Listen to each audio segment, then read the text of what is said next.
And so, as is our custom, I'm going to ask that you stand briefly for the reading of God's Word. Amen. I just have one verse to read, then you can have your seat. First, giving honor to God, who is truly the head of my life, and honoring my pastor for this privilege and this opportunity, and my first lady, and also recognizing and reverencing my husband according to Ephesians 5:33. Yes. We're coming out of, we just heard about the rewards of change. Amen. And now we're going to talk about the resolve of change. Amen. Heavenly Father, we thank you for just walking big in this place, God. Yes. Have your way. Move by your Spirit, because we ask in Jesus' name. Yes. Amen. Amen. Turn your Bibles, if you will, to Romans chapter 12, and we're going to read verse 2. Amen. So I'm first reading out of the King James Version, and then we will read from the Amplified. So the King James Version, are you there? Amen. The King James Version reads like this. And be not conformed to this world, but be ye transformed by the renewing of your mind, that ye may prove what is that good, acceptable, and perfect will of God. And then the Amplified takes the verse a little further and says, and do not be conformed to this world. In other words, it's in your power not to be. Come on. Do not be conformed to this world any longer with its superficial values and customs, but be transformed and progressively, step by step, progressively changed as you mature spiritually. We got any mature Christians in the house? By the renewing of your mind, focusing on godly values and ethical attitudes, so that you prove yourselves what the will of God is, that which is good and acceptable and perfect in his plan and purpose for you. We can know what our purpose is, but first of all, we have to grow up. Amen? You can have your seats. So we're talking about it is intentional. And before we get into the topic, I just wanted to talk a little bit about change. What is change? Webster defines change as to transform or convert. It's like you take a glass of water and you pour it into a pot. And the pot, as it starts boiling, it starts turning into vapor. To transform is to change. To do some reconstruction or remodeling. To turn over a new leaf. To transition from slipping and dipping to walking upright before God and living a life that's pleasing to him. The most significant and permanent change happens when a person's life is changed from the inside out. You know, when I first got saved, I stopped wearing pants and I didn't wear makeup, and I was doing all this transforming on the outside, and the inside was filthy as... All right now. But I thought that's what Christianity was. You looked a certain way, but you're acting like the devil.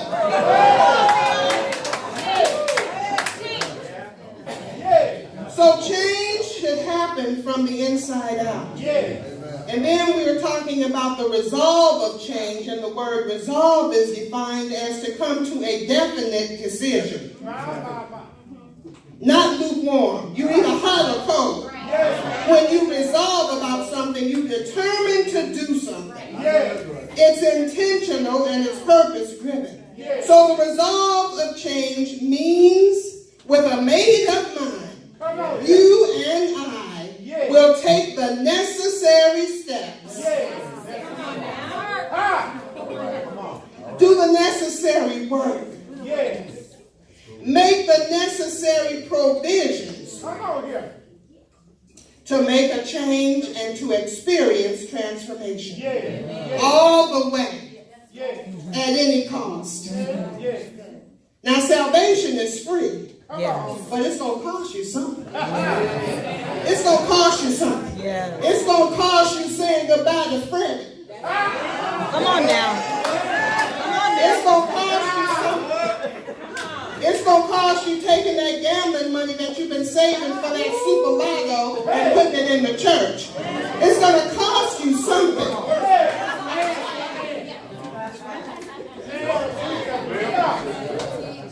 I decided a long time ago to serve the Lord, and I won't turn back.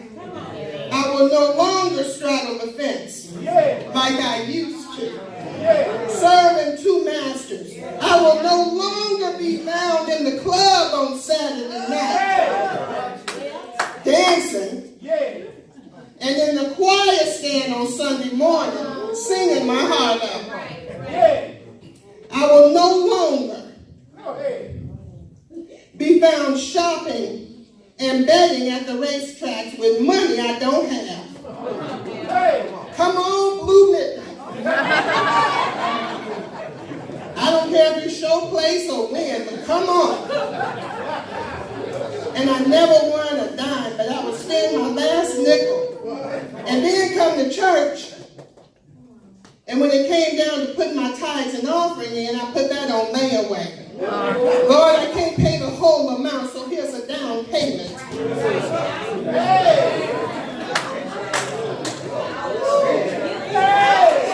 I remember when I first met my husband and we were dating and we had gotten serious and he wanted to meet my parents and he flew to Chicago and I was spending my free time at the racetrack. And he asked me a question when he saw me because I was in the cab. We had picked him up from the airport and I was going in this and in that and just talking, you know, not really cursing but using terminology that he had never heard me use. And he was just looking at me. And finally he asked me, he said, "Are you still in the church?" And I couldn't answer. I broke down and I started crying. And I had tried to take him to the racetrack on one of our dates. And I hung out at the racetrack. I knew exactly where it was. I could not find that track. I was driving his rental car and he was in the passenger seat. And I was just making turns and going every which way. It was at night. I never found that racetrack. Never did go back to look for it after that. But after that incident of me trying to find the track and I couldn't find, you know how big the track is. I mean, there's no way to miss it. I must have been on the wrong street. But that was God. Because as we spoke later, he was telling me, he was sitting in the passenger seat saying, "Lord, please don't let her find that track." Because he really didn't want to go. But because we were dating, he's like, "Oh yeah, I'll go," you know. But he was really sitting there praying, and God answered that prayer. I don't know how they moved the whole track.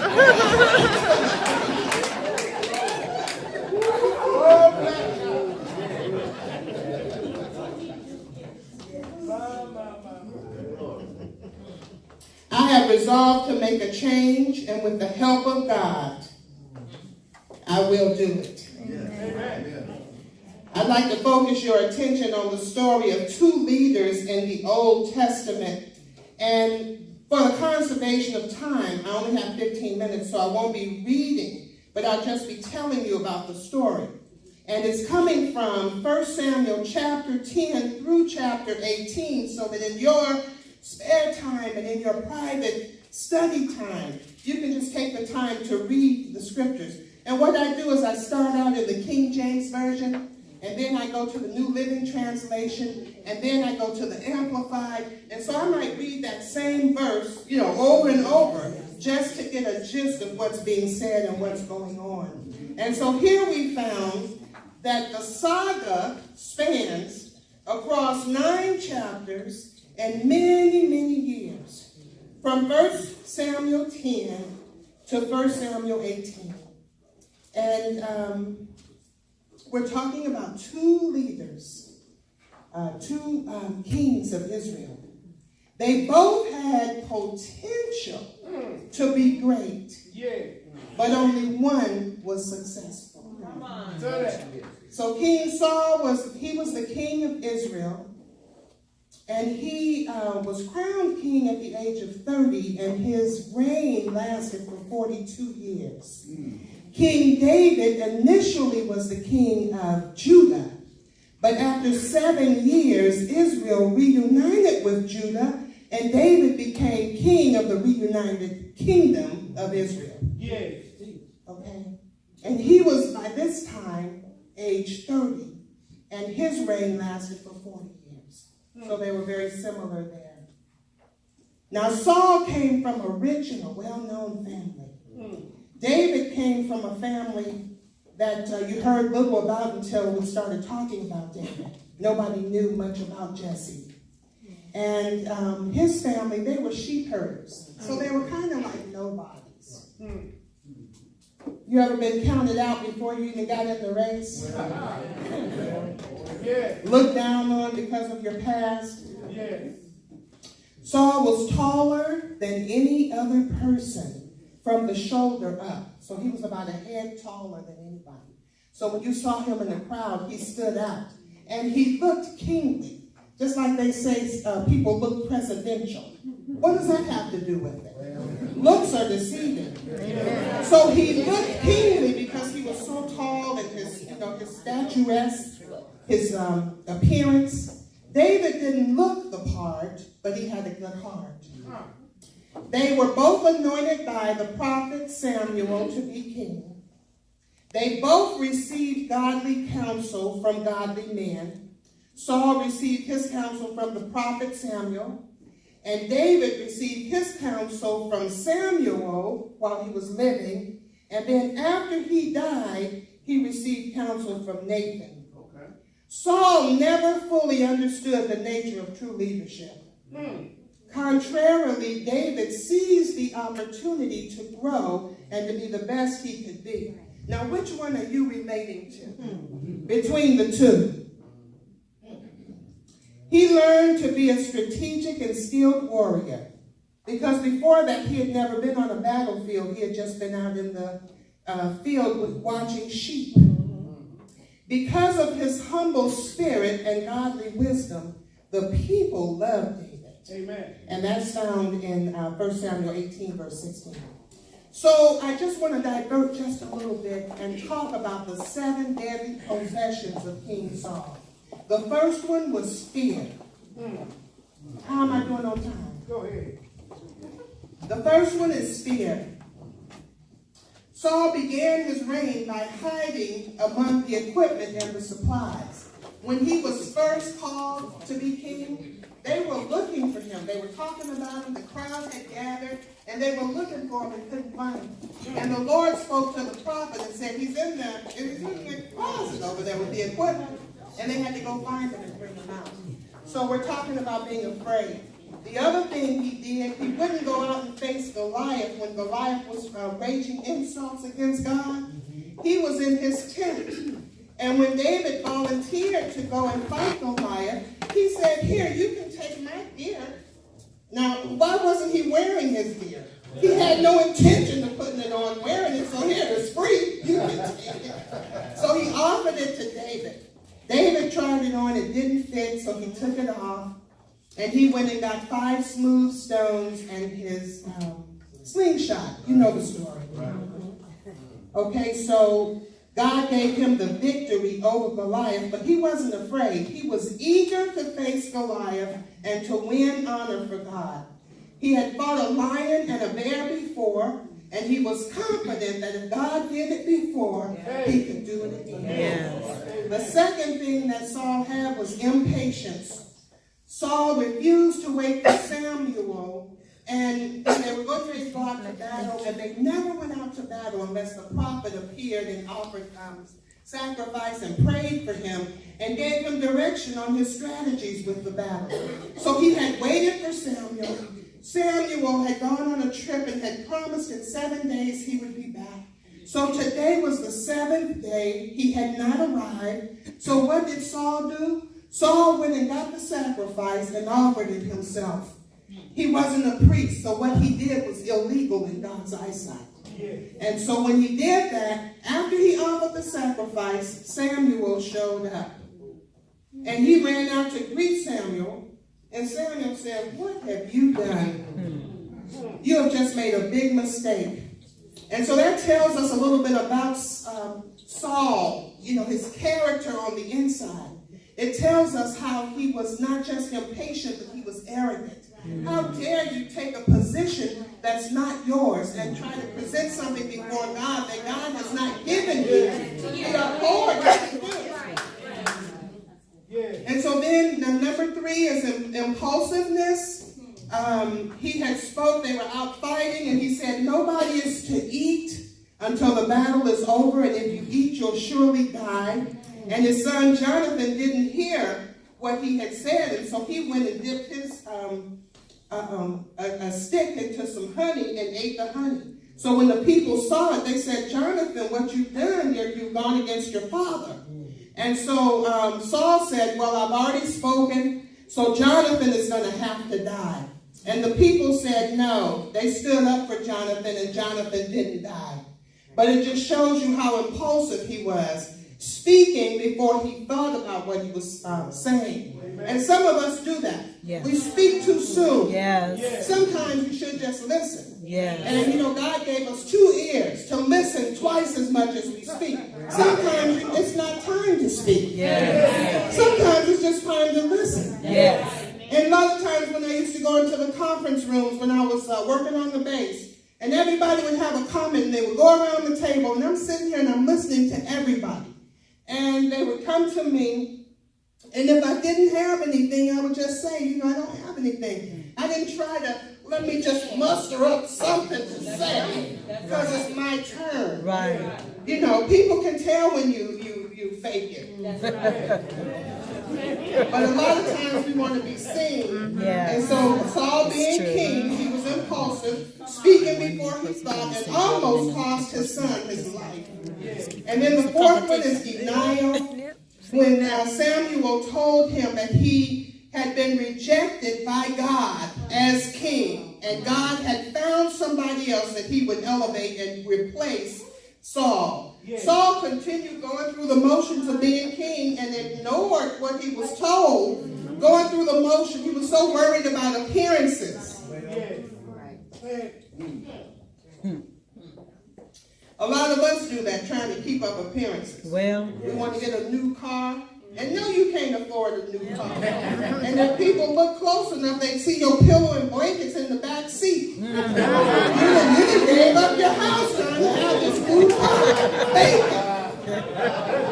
you. Come on, put a Mercedes symbol on a Mustang. Just trying to keep up appearances. The 5th one is deceit. And I'm going to be closing in just a second. Deceit. That deals with plotting and scheming. So Saul used his daughter Michal as a bride. You know the story. Offering her to David if he would fight the Philistines and bring him 100 foreskins off their forehead. His hope was that David would be killed in the battle. But there was a plot twist. And David returned with 200 foreskins. All right. And so it just showed that God was with him. And no matter what Saul did trying to destroy David, it backfired and it never worked. Right. We used to have a saying when I was growing up. It said, if you dig one ditch, you better dig 2. The trap you set just may be for you. You need to be careful. Trying to scheme and plot on somebody. And you don't know if the hand of God is upon them. The 6th thing that Saul had that he never got rid of, he never changed, even though he had plenty of opportunity to do so. And that is jealousy. Saul became jealous of David when he heard the people singing. Yes. Saul has killed his thousands, but David has killed his 10,000. Yes. Just that one statement making a comparison between the two. made him so angry, and he started seeing David as his enemy. Yes. And he started plotting on how he could kill him. And then the last one is anger. More than once, Saul attempted to kill David with a spear while David played the harp for him. Both Saul and David had the choice to change and grow. Yes. When Saul disobeyed God and offered that burnt offering, I told you about that, he was confronted by Samuel, but he never repented. He just said, I've sinned, I've done wrong, let's go and let's pray about it. But he never went to God and said, Lord, I'm so sorry for what I've done. And it just shows you his heart condition wasn't right. And it's really a tragic story of this man who had such potential for greatness. But he gave it up because he was so focused on fighting, going to war, and killing his arch enemy, or who he considered to be his arch enemy. He wasn't concerned with leading the people and trying to be better himself. Sometimes you need to, instead of worrying about everybody else, worry about yourself. My grandmother, she had a second grade education, but she used to say, worry about yourself. What are you worrying about? When you come running talking about what everybody else is doing, do you? Talk about it. So I have two questions before I hand it over to Lady Brenda. The first question is, what possessions do you have on the inside that need to be cleaned up? I'm going to do a Selah right here so we can pause and think about that. And then, what changes do you need to make to draw closer to God? Because God never moved. If there's a distance between you and God, it's because there's something you did on your end, not him. He's never changing. That's a fact. Amen? Amen. He wants us to change. Amen. But he's never changed. Amen. And that's the word for today. Oh, see my brother. God bless you.